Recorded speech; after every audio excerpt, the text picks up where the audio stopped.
This is Steve Cochran, and this is Live from my office. Your time, your attention is always appreciated. Today's episode, a little longer than what we've been doing lately, but really a very important discussion on climate change. Now, before your eyes glaze over, my friend Paul Douglas, one of the smartest guys I've ever known.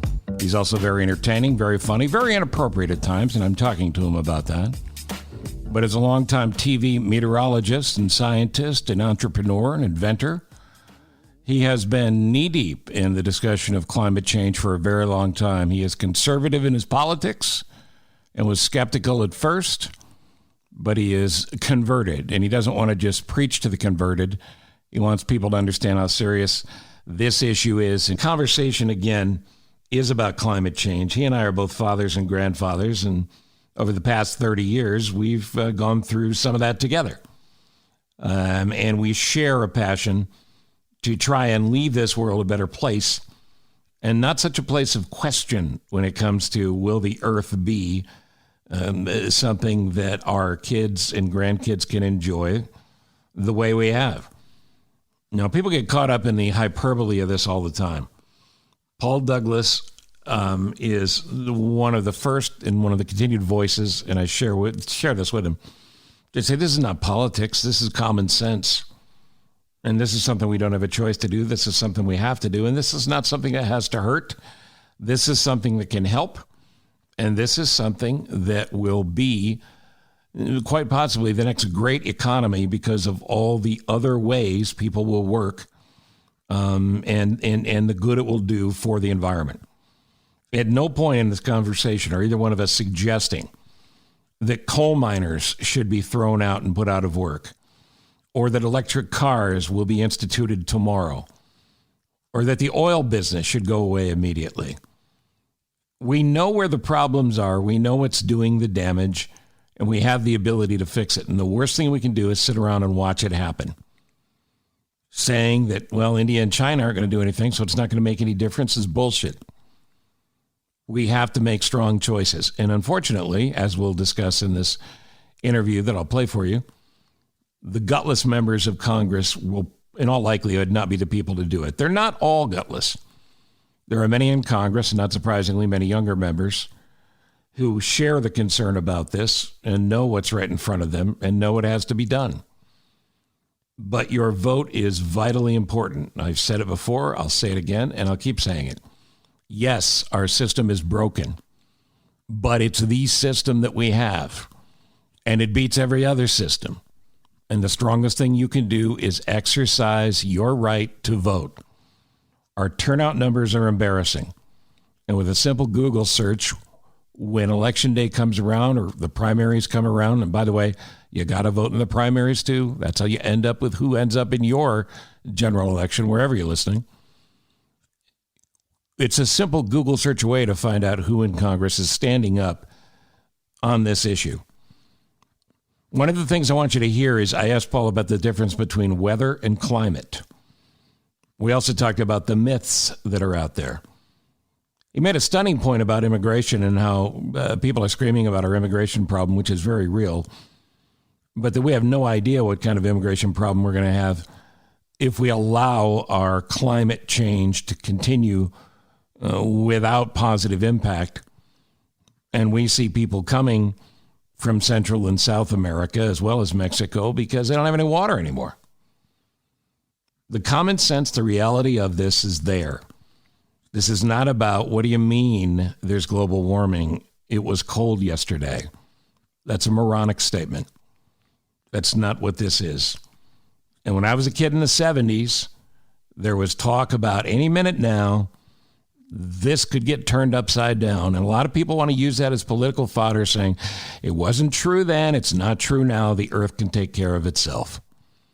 I'm going to defer my vote on that to the scientists before I go out and vote for people who want to fight to keep this earth safe and a place we all can live. So what I want you to do is pay attention, get involved, do what's right for your kids and grandkids. And stick around after our talk. There is actually a place that does a great job of chronicling the most recent political news on this issue. and who is working forward towards it. And yeah, you can help them too.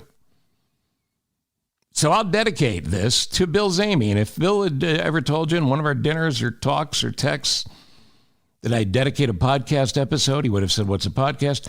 And then he would have said, really? The one on climate change? But it's sort of a weekend for deep thought. And I'm thinking a lot about Bill, and I'm thinking a lot about what we can do. And there's a lot. So I hope you'll listen to this. I hope you'll share it with folks that are close to you. And I certainly hope you'll use it to educate yourself on things you can teach your kids.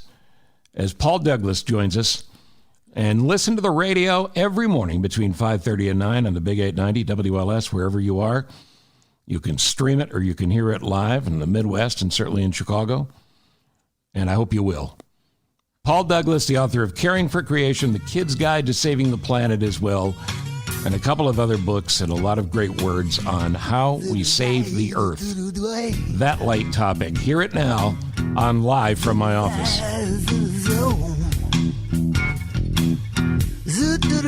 Always a thrill to welcome my friend for, 30 years?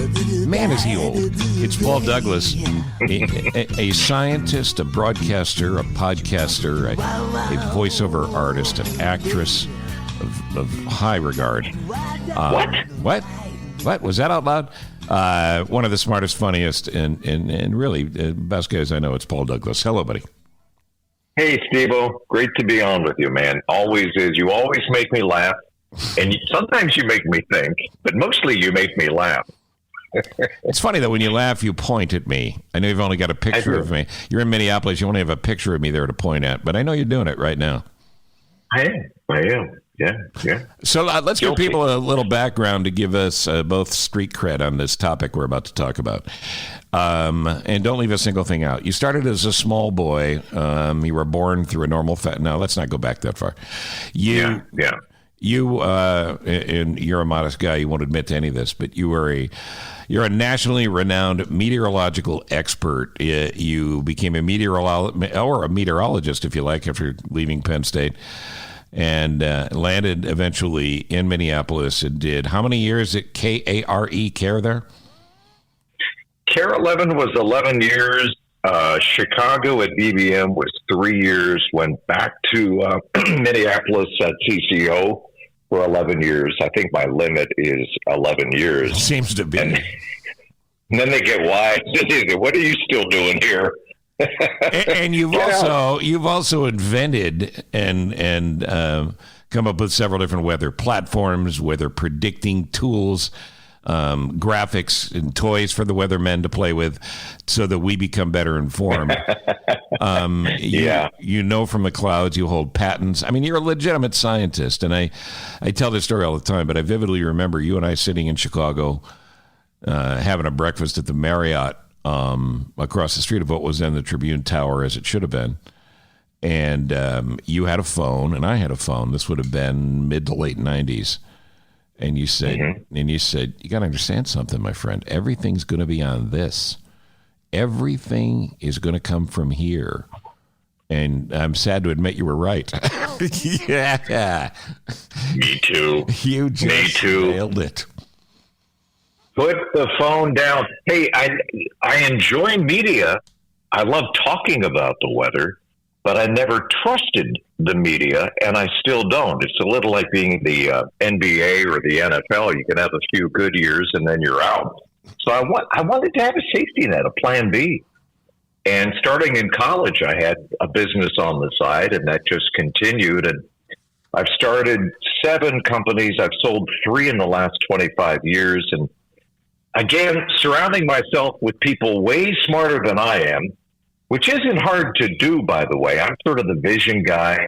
I'm the sales guy. You know, you got to convince your core team that you can actually do this and that there's a need for this and that you'll be successful. So I'm the cheerleader in chief. But yeah, putting Doppler radar on cell phones, 3-dimensional weather, the stuff that Spielberg used in Jurassic Park and Twister, that helped us out a lot. Just getting a bit role in the movie Twister. Yeah, and by the way, don't lose the fact that the public needs to know that Spielberg never paid you. He did. To this day, as God is my witness, we spent hundreds of hours on these special effects for Jurassic Park. And at one point, we tried to submit an invoice to Amblin Entertainment, Spielberg's company, and they called us back and they said, "Oh, we're not going to pay that." I go, "What?" I said, this is good faith. We've been working on these special effects, trying to do everything that Steve wanted us to do. "Oh, we're still not going to pay you." I go, "Well, I didn't realize you guys are a nonprofit. Are you a charity?" This is news to me. And they go, "No, here's what Steve will allow you to do. You can send out a press release with Steve Spielberg's name and your name, and that will be enough." And at the time, I was just floored and flabbergasted and disappointed. But you know what? We did that, and they were right. It worked. It was enough. But having said that, a legitimate piece of business was not compensated for. I didn't know Spielberg or Amblin, and who knows if Spielberg ever knew about it, obviously. But that's true. I don't know that. I didn't know Amblin was like that. I know that from Michael Jordan stories and other people that go, and obviously the Trump nonsense through the years. We don't pay. Right. No, you should pay. But Hollywood has a special way of doing those things. But you've also written multiple books, and one of which centers on what we're going to talk about here, and that's climate change. And also about how there is a reason to embrace it that goes to the economy, the greater economy, and all the jobs that could be created. But give me the title of the books you've written, including one for kids, too. Yeah, Caring for Creation, which was really focused on conservatives and evangelicals. And I wrote this with a former Methodist minister who's now in charge of the Evangelical Environmental Network, a group of people who lean conservative, who care about the environment and believe that we are stewards of God's creation and that we have a holy obligation to pay attention because our kids and our grandkids are going to be pretty upset if all these things come to pass. But the other book is a book for young people called A Kid's Guide to Saving the Planet. It's Not Hopeless and We're Not Helpless, presenting the science. And basically, it's illustrated. The illustrations carry the book. The illustrator did an incredible job making it look great. But half the book is focused on solutions and things young people can do today to be part of the inevitable solutions. Because there's a lot of angst, especially young people. You know, they look at the world and they're like, "Why haven't you figured this out? Why are you dumping this in our laps? What are we supposed to do?" And so I wanted, as a grandfather now, part of my legacy, I wanted to instill some hope and some optimism, because there is a lot of gloom and doom out there, Steve. Much of it is warranted.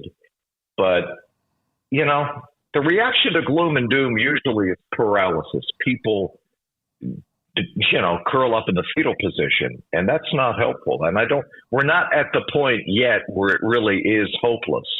No, there are things we can do. And I want to get into the UN climate report that came out the other day, but we also live in a time, and this helps elevate the gloom and doom to a point of complete stoppage. I in my lifetime, you and yours, have never seen Congress this ineffectual. This lack of movement, the right is right, the left is right, and there's nothing we can do about it, and good luck to the rest of you. That we can't live that way, and we can't survive that way. And, you're modest about it, but this science, you're passionate about this science. I do my homework, I read everything, I dive into it. I know that I was skeptical at first, but I know that we can affect change if we make the effort. Can we fix it completely? I don't know. Why wouldn't we try? That's the point. And I think that's the point you continue to try to make. Why wouldn't we try? Well, we have to make an effort. And I happen to believe I was raised in a very conservative household. My father survived Adolf Hitler and Joseph Stalin and was able to legally emigrate to the United States. He found a job here. He said, look, we have rights and we have responsibilities. And he goes, well, yeah, Americans love to fixate on their rights, but, we're less excited about focusing on our responsibilities. And he went on to say that basically actions have consequences. Right. And I think most conservatives were raised with that, if you make a mess, okay, but clean up your mess. Right. And somehow we've gotten away from that. And now if you acknowledge the science, if you acknowledge the obvious, you're a socialist and you're a liberal and you don't know what you're talking about. And I can find 20 clips on YouTube or that dispute this. Everybody is an expert now. Everybody has Google. And I'm like, I'm a meteorologist, but I've been tracking what thousands of climate scientists have been saying for 30, 40 years. And all the stuff they were predicting a generation ago has come true and then some. Like, how much more evidence do you need? Yeah, and so I shake my head. And your fist. But you hit on the core problem we have here, the death of experts, the doubting of those who went to medical school or those who are scientists of the highest order, meteorologists, everybody who knows more than you. I said, look, if you're a welder, you know more about welding than I do. I can't go to my Facebook feed and go, hey, you're a bad welder because Bob down the street forwarded me an article on welding. I now know more than you do. It's insane and it's childish. And what you said before matters. We're supposed to protect our kids and our grandkids, and we're doing a really shitty job of it. If we ignore this in the way we've ignored it to win some stupid political fight that only you are fighting. So we're not going to get to those who just want to fight. But I know there's people out there. There's the vast middle in this country who really may have doubts. They may be cynical. They may be where you were and I were initially, but they're willing to listen. Those are the people who can be converted to understand that there are things we can do. And by the way, what are people afraid of about what we can do? We're not talking about anything but trying to make it better. So take the politics out of it and talk about what's really going on. So let me hit you with the UN climate deal that came out the other day. Of what you saw, what you experienced, what you read, what you absorbed, what's in there that really is relevant right now? All of it? Yeah, absolutely. And by the way, I want to just comment before I get to that question and the latest IPCC report. I want to react to something you just said, Steve, because it's critical. I think people may spout nonsense and, shrug and say, well, there's not enough evidence and I remain unconvinced. I think one of the things I've heard over the years is, Paul, if what you're saying is true, the planet is warming and extreme weather. Look, we've always had extreme weather since the dawn of time. But if the weather is in fact getting more extreme and the sea level is rising and we're losing our ice, and this is affecting species all around the planet, the only possible solution is more government. And so they just refuse to go there. Mm-hmm. That is anathema. There's no way. I can't support more government. I'm drowning in taxes as it is. I'm just basically making ends meet. And you're telling me that the planet is warming? So that's, I think, the reaction a lot of people have. It's much easier to dispute it, to deny it, to cherry pick information and say, well, look, we just had a cold front on. I'm cold today. The planet can't possibly be warming. It's much easier to deny it. I smoked cigarettes, in my 20s, and I wanted to just kind of ignore the fact that it might be bad for me. And there was a growing amount of evidence from the Surgeon General stating that, there's a link between smoking cigarettes and lung cancer. And there came a certain point where I saw a critical mass of information where I thought, okay, yeah, this is definitely bad for me. I want to live a long life. I want to see my grandkids. Maybe I should stop smoking. But the tobacco industry, the merchants of doubt, had a lot of disinformation out there, Right. which made it easy to kind of stay on the fence and say, yeah, I'm not so sure. Look, the doctors, there are even doctors endorsing smoking Camel cigarettes back in the 1960s and 70s. So maybe they're making too big a deal out of this. And I think the oil cartel, the fossil fuel companies, learned something from the tobacco companies that, hey, if we just put a little doubt, misinformation, disinformation out there, we can delay the day of reckoning. We can kick the can down the road. And by the way, we can make trillions of dollars in the interim until there is a true reckoning. That's kind of where we are right now. And they've done a masterful job. Don't you think, too, that there's something to the feeling or the time we live in that no matter what mistakes you make now, and this is not all a bad thing, but it's bad in this example, that we can excuse it all away. There are people who have done everything wrong in their lives, have done some terrible things, but if they look into a camera or they look into someone's eyes on a talk show and they say, yeah, I've really got to change. We are a forgiving society to the point of our own demise because what you said matters. Consequences have actions, and inaction is an action. Not doing anything is the worst action you can take. So let me go back to a cliche that you just said that everybody hangs on to. And our idiot former president, my words, not yours, Donald Trump, he lived in this world constantly. Oh, yeah, global warming. Well, then explain to me why it's so cold out today. What is the difference between climate and weather? Okay. Weather is CNN headline news. Climate is the History Channel. There you go. We are wired to experience the weather. We look out the window, we make assumptions. Okay, it's cloudy where I am, it must be cloudy everywhere. Weather is a snapshot, a single frame of a 2-hour movie. And so the climate scientists step back and they look at the movie. They don't just grab one frame. And they look at the movie for the entire planet. And they see what is natural variability. Of course, the weather changes. It's always changed. We've always had floods and droughts. But are they really getting worse? Are the heat waves getting worse? Are the wildfires getting bigger, lasting longer? That's what the climate scientists do and have been doing for a long time.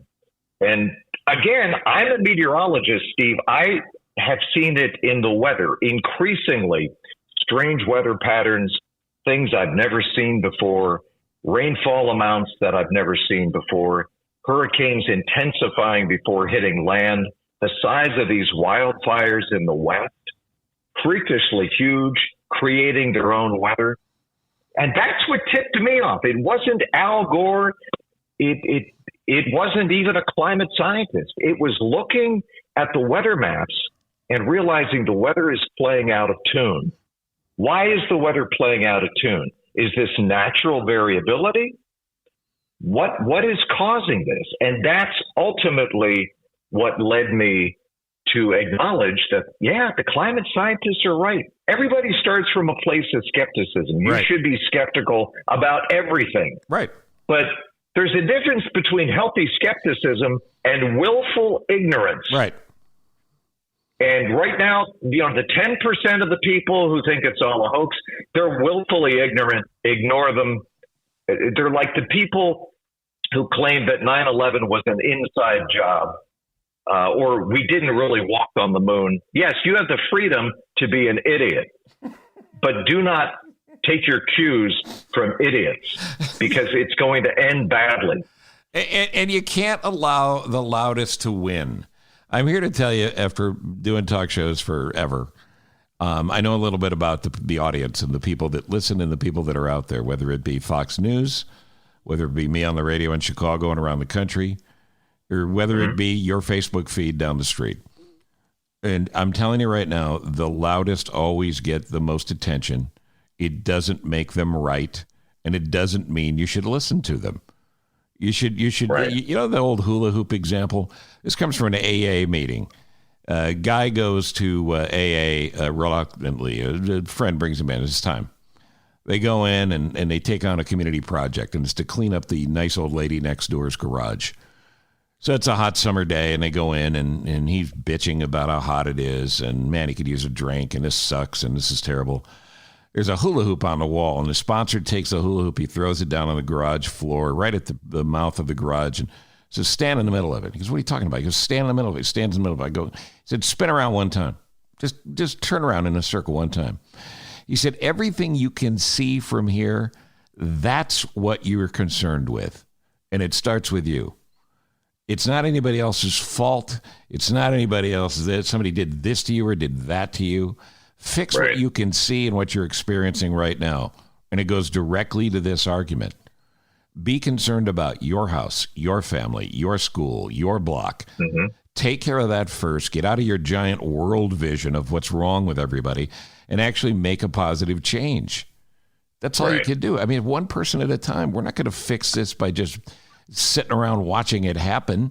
And you know these crazy weather patterns are true. We've seen the damage and destruction it's done. We owe it to our kids and our grandkids to at least try to make a change. Well said, yeah. And I'm sorry, recycling is not going to cut it. Nope. Or even driving an electric car. Nope. Okay, I think it comes back to personal responsibility, another fairly conservative ethos that, you know, your actions matter, set a good example. We drive a couple of electric vehicles, our daily drivers. I still have a gas-powered SUV for road trips. We love to take long road trips, and we're trying to do our part. We build a smaller, more energy-efficient home. And I think all of us, there are things we can do individually, but this requires structural change. This is sponsored by the Rouse Center for the Performing Arts, one of my favorite places to perform myself. Many of you know the majority of our New Year's Eve shows have been at the Rouse Center. We will be back. The Rouse Center is a fabulous place, and I highly recommend you go to rouecenter.org, RAUECENTER.org. The staff is fabulous. The theater is immaculate. The acoustics are great, and we just love performing there. Whether it's Lucy's Comedy, where you're live on stage with the comedian, sitting in comfortable bleachers while they perform. They essentially turn the theater around. It's a fun night. Or all the great music events that are coming up. They also have their school, if you will, a performing arts school. All this is on the website. You go there and check it out. This is just an opportunity for me to say thank you to the Rouse Center, and thank you to you for supporting us whenever we're there. Go to rouecenter.org. Even if you're nowhere near Crystal Lake, Illinois, do yourself a favor and enjoy a night out or all the other things they offer. rouecenter.org, RAUECENTER.org.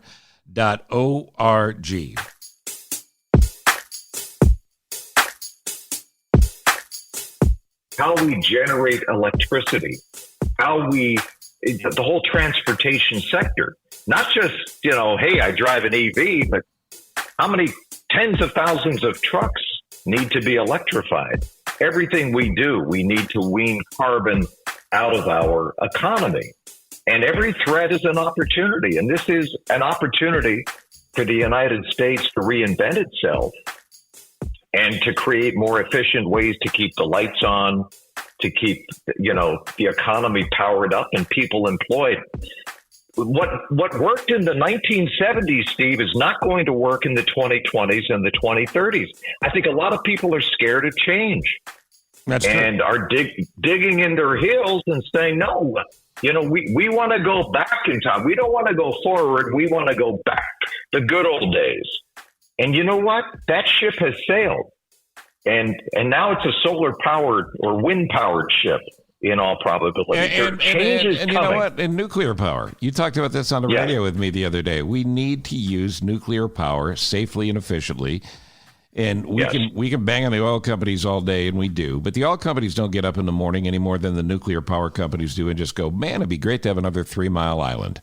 Man, it would be great to have another Valdez problem in Alaska. Yeah. Mistakes are made. It's a dangerous business, but nuclear power is an incredibly statistically proven safe way to generate electricity.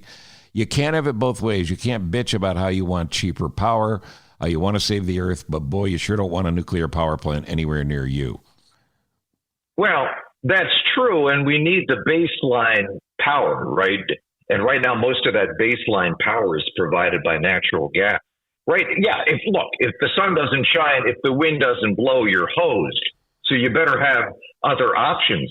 And thankfully, we're weaning ourselves off coal. There's still way too many coal-fired plants in this country. They are the dirtiest with the highest emissions of greenhouse gas warming chemicals, carbon dioxide, et cetera.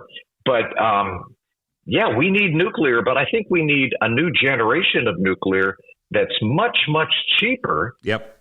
And doesn't rely on plutonium. In other words, there is no plutonium waste created that can be converted into nuclear weapons that can cause problems, that can be stuffed into dirty bombs.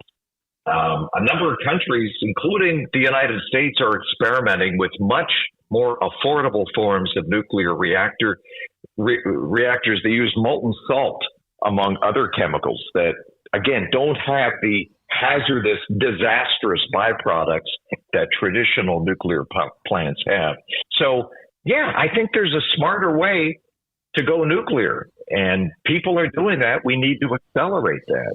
And we need to have people in power, in government, who actually execute the plan. More on that before we're done. And I know we can't do this all day, even though Paul and I could do this all day. But there's another thing that comes up all the time that I'd like you to address, where people go, come on, the Earth has done this forever. We didn't know about it in the past, but the Earth has always taken care of itself. The Earth can fix itself. What do we say about that?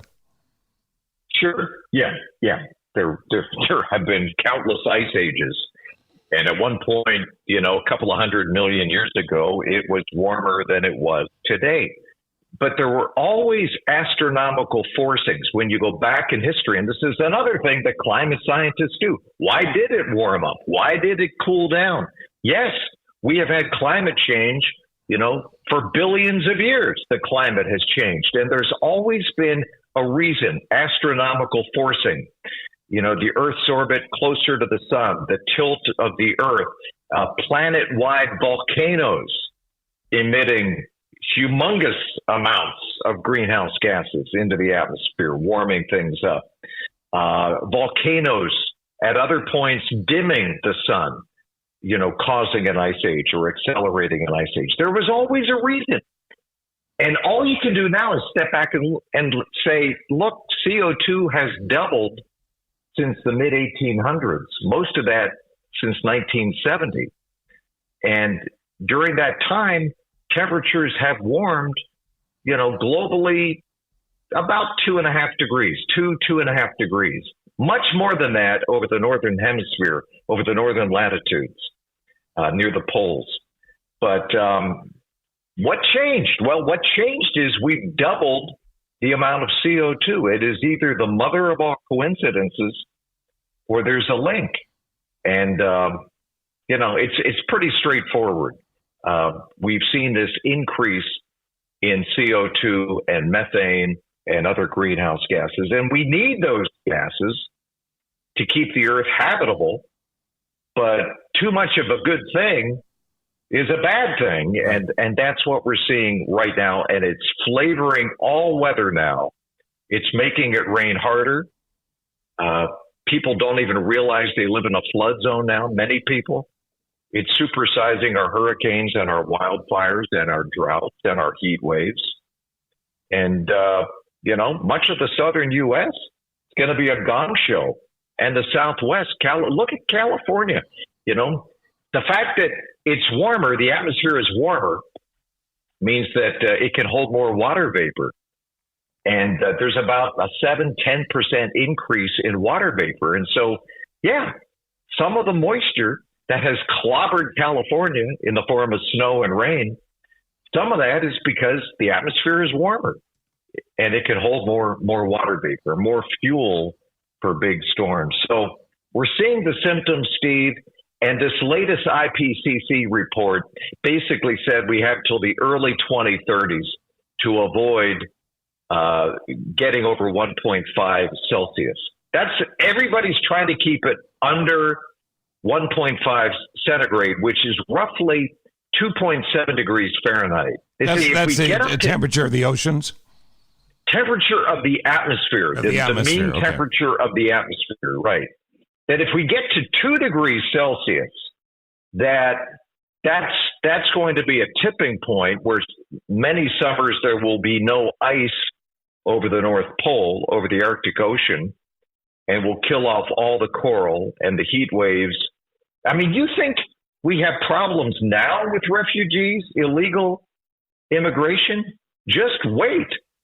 People in the, near the equator in Central America, when they have no water, when it becomes so hot, they can't work outside. What are they going to do? They're going to move. I'm more worried about New York and California coming to Chicago. We're full. We don't have you. Sorry, we have to put some signs up. Listen, I know it's rough with the floods and with the no way to feed your family, but you can't come here. So I'll be in charge of the border around Chicago because I want to be rational like everybody else. Like you've covered, build a moat. You've covered a lot of what this 2030 fright is. This is not a bunch of scientists getting together just to try to scare you.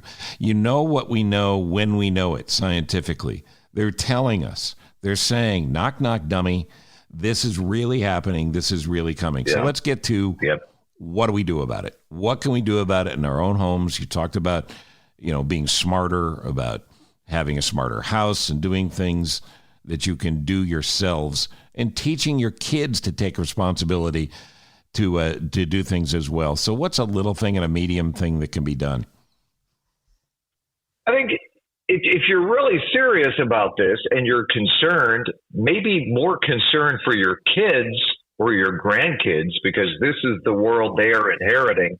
And at some point, I'm going to say this again, at some point your grandkids will come up to you and say, what did you know when? Yeah.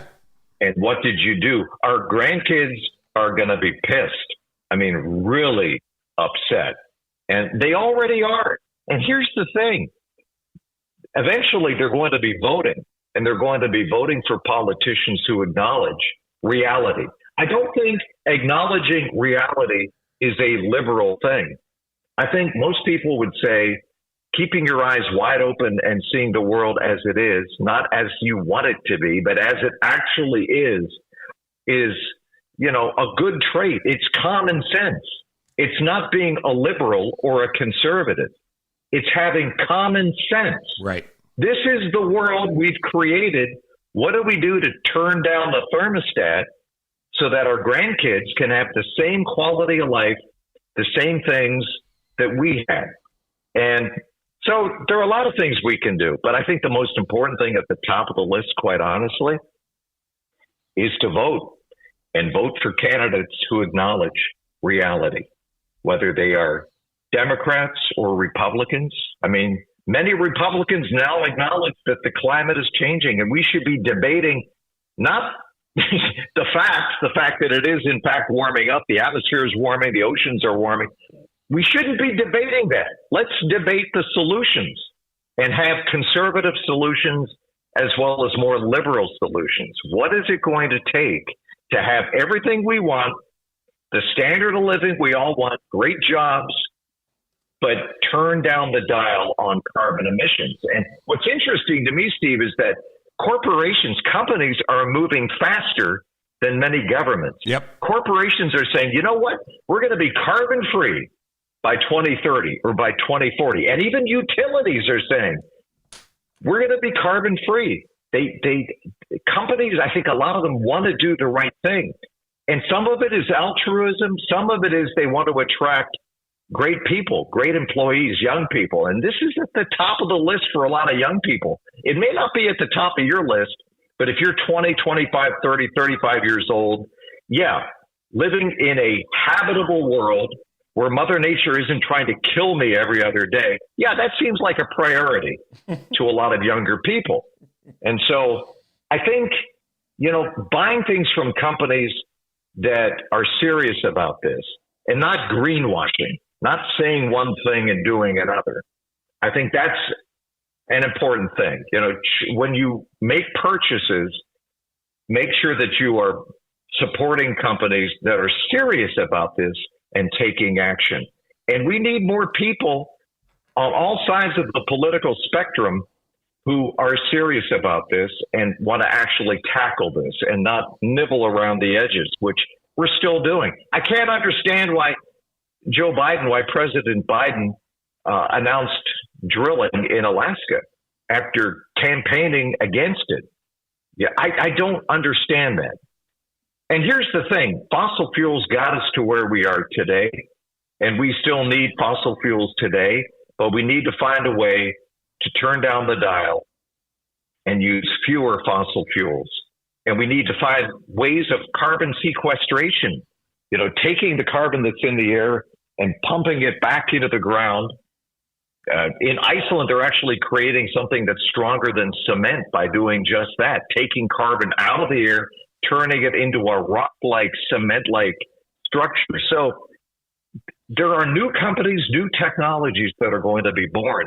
And I agree with Sir Richard Branson when he said that battling climate change is the greatest wealth creation machine that's ever been invented. A lot of people are going to get very, very rich coming up with low carbon solutions in the coming years. So this is a threat. It's an opportunity. And we have a unique opportunity to be on the right side of science and the right side of history. And acknowledging this is a real problem. Doesn't make you a liberal. It makes you literate. And it means that you have your eyes wide open and you prefer science over disinformation on social media. And so that's where I want to be. And I think that's where most Americans want to be. Yeah, I agree with that. I hope so. I agree with that. And the average age of Congress is 271 right now. They're not going to be around to have to deal with all the problems they create through their inaction and bullshit. So it's important for you to step up and vote like never before. And I get it, man. Yep. I preach it every single day. People have never felt more disconnected and apathetic about the process because they don't believe our broken system can be fixed. A, you're right. It is broken. B, you've got to work within the system we have to change the system we have. So therefore, you have to vote. It is the most powerful tool you have to elect people who can actually affect change. And don't worry whether they have a little D or a little R in front of their name. Worry about what's in their heart and their head and what they are really willing to do and the heat they're willing to take for it. These are the people I'm looking for. These are the people I want to know. And those are the people I'll vote for. Yep, exactly. Amen. Well said. I agree with everything you just said, Steve. Well, I want people I want to listen. I'm not here to plug your books. You're incredibly wealthy and you owe me money. But I'm telling you right now, if you want to start as a conservative person in particular, or let's say you got a dad or a mom or somebody that goes, climate change. I don't know what the rhyming would be. Get caring for creation. Get caring for creation. I'm a Christian. Paul's a Christian. We believe in God, and we believe God created this planet so that we could live on it and not destroy it. So caring for creation, I believe, does a brilliant job in laying all that out. The Kid's Guide to Saving the Planet. My 7-year-old granddaughter's at an age where I can start sharing that with her now. I would give it to my 3-year-old grandson, but he would eat it.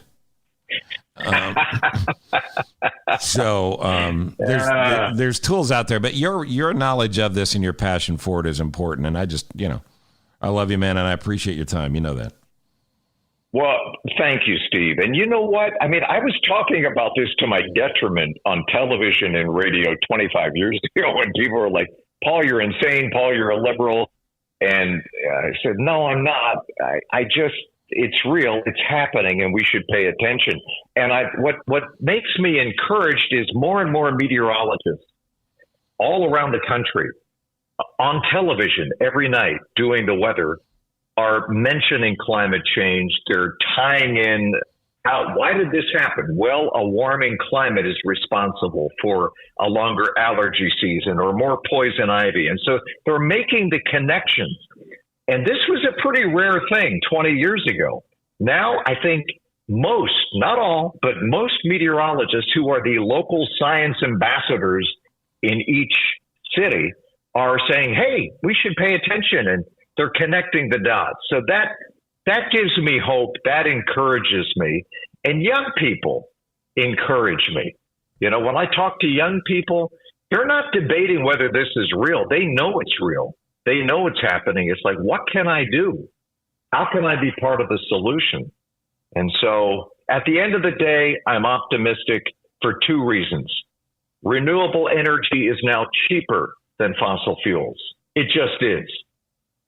And we don't have to be dependent on Saudi Arabia and other countries that don't like us very much. So the economics, and people will go for the cheapest option.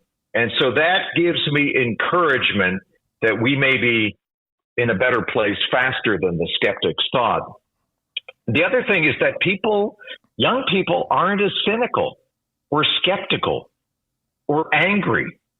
You know, they don't have the long list of grievances that so many of their parents and grandparents had. Young people, their eyes are wide open. They see the world as it is.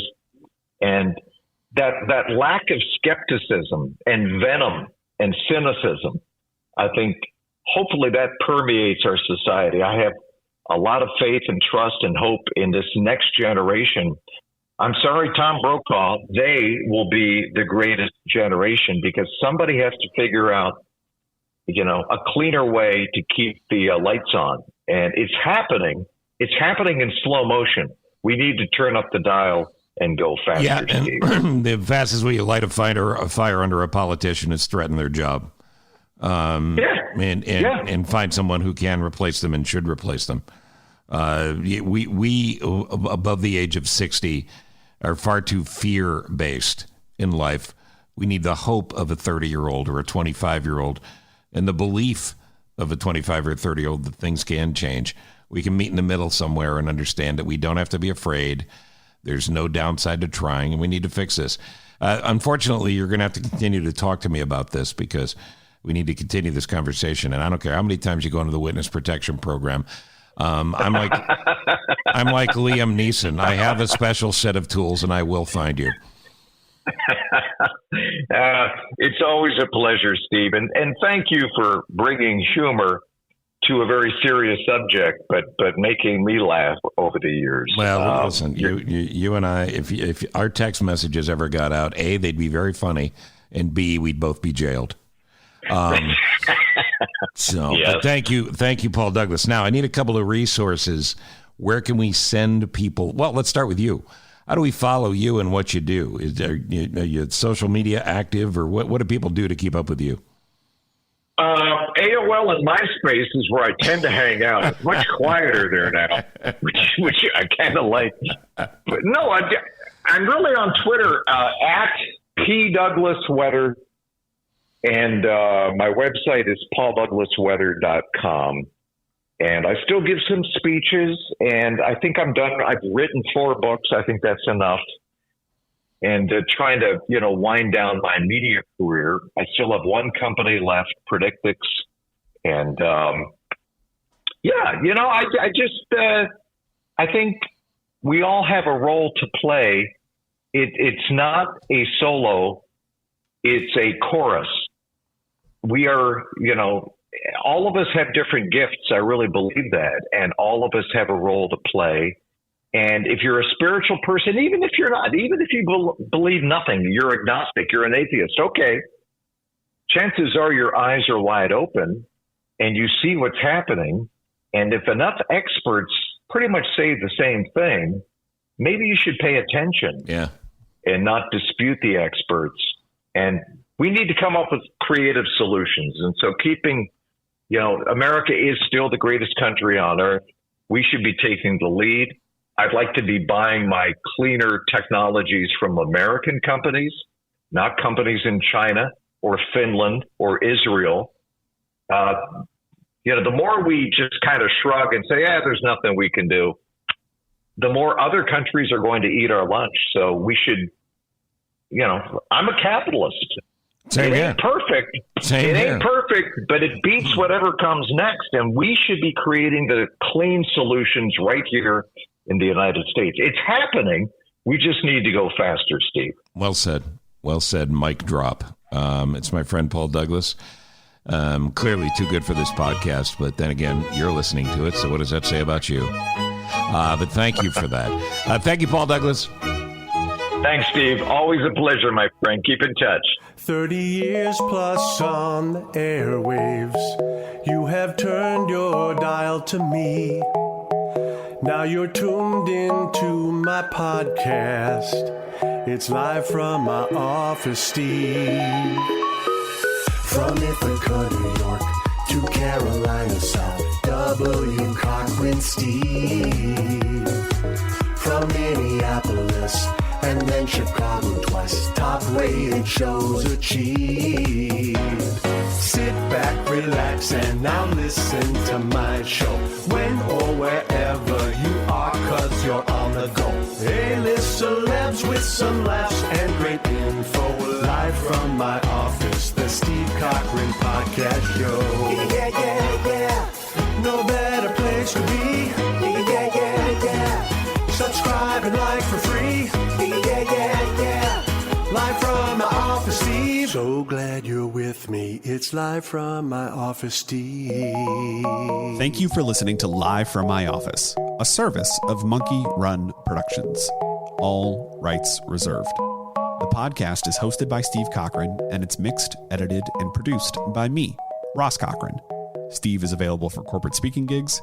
He would love to MC your event, and occasionally, he's funny. Thank you for listening. Head to cochranshow.com for more.